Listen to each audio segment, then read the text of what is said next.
لا إله إلا الله لا إله إلا الله لا إله نحمده ونصلي على رسوله الكريم أما بعد فأعوذ بالله من الشيطان الرجيم بسم الله الرحمن الرحيم فمن أظلم ممن كذب على الله وكذب بالصدق إذ جاءه أليس في جهنم مثوى للكافرين والذي جاء بالصدق وصدق به أولئك هم المتقون صدق اللہ العظیم۔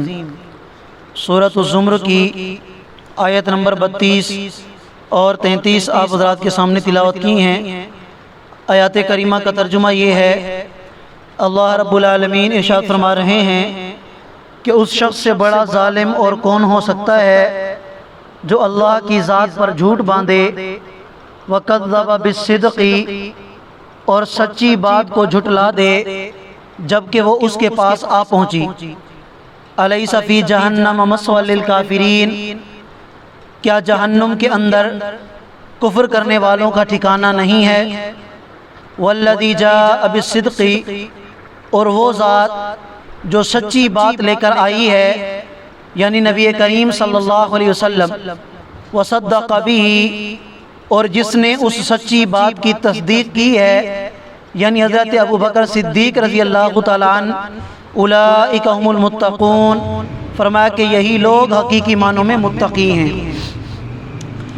اس سے ماقبل آیات کریمہ میں یعنی 23 پارے کی آخری آیات کریمہ میں اللہ رب العالمین نے یہ بات ذکر فرمائی تھی، ثم انکم یوم القیامت عند ربکم تختصمون کہ کل کو قیامت کے دن تم اپنے پروردگار کی بارگاہ میں جھگڑا کرو گے، یعنی شرک کرنے والے قیامت کے دن اپنے شرک سے براءت کا اعلان کریں گے کہ ہم نے تو کوئی نافرمانی نہیں کی، واللہ ربنا ما کننا مشرکین اللہ کے نام کی قسمیں اٹھائیں گے کہ ہم دنیا کی زندگی میں شرک نہیں کیا کرتے تھے۔ تو پھر اللہ رب العالمین کی طرف سے ان پر گواہ پیش کیے جائیں گے۔ سب سے پہلے نبی علیہ السلام کو پیش کیا جائے گا، پھر آپ علیہ السلام کے بعد آپ کی امت کو گواہ بنا کے پیش کیا جائے گا کہ واقعی یہ شرک کرنے والے تھے۔ 24ویں پارے کی اس پہلی آیت کریمہ میں اللہ تعالیٰ نے پھر اس شرک کی تردید فرمائی ہے اور فرمایا کہ اس شخص سے بڑا ظالم اور کون ہو سکتا ہے جو اللہ کی ذات پر جھوٹ باندھتا ہے۔ اللہ کی ذات پر جھوٹ باندھنے کا مطلب یہ ہے کہ اللہ تعالیٰ کی ذات کو وحدہ لا شریک نہ مانے۔ اللہ تعالیٰ قرآن میں ارشاد فرماتے ہیں کہ میری کوئی اولاد نہیں، اور یہ پھر بھی کہتا ہے کہ نہیں اللہ کی اولاد ہے۔ یہودی کہتے ہیں کہ حضرت عزیر اللہ کے بیٹے تھے، عیسائی کہتے ہیں کہ حضرت عیسیٰ اللہ کے بیٹے تھے، مکہ کے مشرک کہتے تھے کہ یہ فرشتے اللہ کی بیٹیاں ہیں۔ تو ان سے بڑا ظالم اور کون ہو سکتا ہے؟ یہ اللہ کی ذات پر جھوٹ باندھتے ہیں۔ اور فرمایا وَكَذَّبَ بِالصِّدْقِ اور جو آپ علیہ السلام قرآن کی شکل میں، اسلام کی شکل میں، شریعت اسلام کی شکل میں جو سچائی لے کر آئے ہیں اس بات کی بھی انہوں نے ان کو بھی جھٹلا دیا اور اس کی بھی تکذیب کر دی۔ فرمایا کہ ایسے کافروں کا ٹھکانہ جہنم ہے، یہ جہنم کے اندر ہمیشہ ہمیشہ کے لیے جلتے رہیں گے۔ وَالَّذِي جَاءَ بِالصِّدْقِ اور وہ ذات جو سچی بات لے کر آئی ہے یعنی نبی کریم صلی اللہ علیہ وسلم، وَصَدَّقَ بِهِ اور وہ ذات کہ جس نے سب سے پہلے اس سچی بات کی تصدیق کی ہے، فرمایا کہ حقیقی معنوں میں یہ متقی لوگ ہیں۔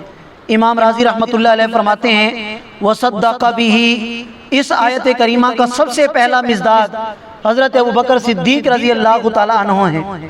اللہ کے نبی نے سب سے پہلے جب دعوت کا پیغام دینا، اللہ کا پیغام دینا شروع کیا تو حضرت ابوبکر صدیق رضی اللہ تعالیٰ عنہ کے سامنے اپنی دعوت رکھی اور فرمایا کہ اے ابو بکر مجھے اللہ نے نبوت عطا فرمائی ہے، رسالت عطا فرمائی ہے، میں اللہ کا پیغام تمہارے پاس لے کے آیا ہوں بغیر کسی توقف کے، بغیر سوچے سمجھے۔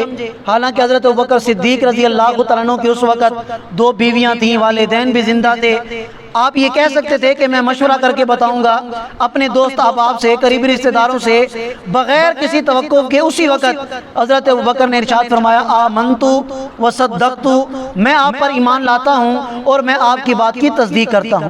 یوں اللہ رب العالمین نے حضرت صدیق اکبر رضی اللہ تعالیٰ عنہ کو صدیق کا لقب عطا فرمایا۔ اس امت میں سب سے پہلی تصدیق حضرت ابوبکر نے کی۔ اب قیامت تک جتنی بھی تصدیق کرنے والے آئیں گے جو مسلمان ہوں گے، ان کا ثواب حضرت ابوبکر کو بھی ملے گا صدقہ جاریہ کے طور پر، اور ان کا شمار پھر ان مصدق بھی کے اندر آتا چلا جائے گا۔ خلیفۃ المسلمین حضرت علی المرتضیٰ رضی اللہ تعالیٰ عنہ کے بارے میں آتا ہے، امام احمد رحمۃ اللہ علیہ نے جو اپنی کتاب لکھی ہے مسند احمد، 50,000 حدیثیں اس میں اکٹھی کی گئی ہیں۔ اسی میں ایک روایت ہے کہ خلیفۃ المسلمین حضرت علی المرتضیٰ رضی اللہ تعالیٰ عنہ تشریف فرماتے، مجمع لگا تھا، تو ایک آدمی کہنے لگا قال ابو بکر الصدیق، کہ ابو بکر صدیق نے یوں کہا۔ آگے سے حضرت علی المرتضیٰ رضی اللہ تعالیٰ عنہ نے جواباً کہا ما قلت له صدیقا، کہ میں حضرت ابوبکر کو میں صدیق نہیں کہتا۔ آگے جا کے ارشاد فرمایا بل قال اللہ تعالی له صدیقا، کہ نہ میں نے اسے صدیق کہا، نہ نبی علیہ السلام نے اسے صدیق کہا، بلکہ صدیق کا لقب حضرت ابوبکر کو کس نے دیا ہے؟ براہ راست اللہ تعالیٰ نے دیا ہے۔ تو یہ آیت کریمہ اس کی دلیل ہے وصدق به، کہ جس ذات نے سب سے پہلے تصدیق، اس کا نام کیا ہے؟ حضرت ابوبکر۔ اولئک هم المتقون، اور فرمایا کہ حقیقی معنوں میں متقی وہی تھے۔ اب متقیوں کو کیا ملے گا؟ لهم ما يشاءون عند ربهم، کہ ان کو وہ ملے گا جو وہ چاہیں گے ان کے رب کے پاس۔ ذالک جزاء المحسنین، اور یہی انجام ہے، یہی بدلہ ہے نیکی کرنے والوں کا۔ لیکفر اللہ عنہم، تاکہ اللہ تعالیٰ مٹا دے ان کے اسوأ الذی عملوا، برے اعمال کو، ویجزیہم اجرہم باحسن الذی کانوا یعملون، اور وہ جو اچھے اعمال کیا کرتے دنیا کی زندگی میں، اللہ تعالیٰ پورا پورا بدلہ ان کو عطا کر دے۔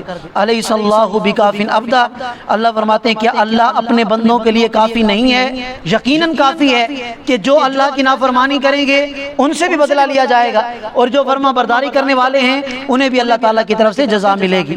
فرمایا وَيُخَوِّفُونَكَ بِالَّذِينَ مِن دُونِهِ، میرا پیغمبر یہ کافر لوگ آپ کو اللہ کے سوا دوسروں سے ڈراتے ہیں۔ دوسروں سے ڈرنے کی ضرورت نہیں، اس کائنات میں قدرت رکھنے والی ذات، سب سے زیادہ طاقت رکھنے والی ذات کس کی ہے؟ اللہ تعالیٰ کی۔ وَمَن يُضْلِلِ اللَّهُ، اللہ تعالیٰ جسے گمراہ کر دیں، فما لہ من ہاد، پھر اسے کوئی ہدایت نہیں دے سکتا۔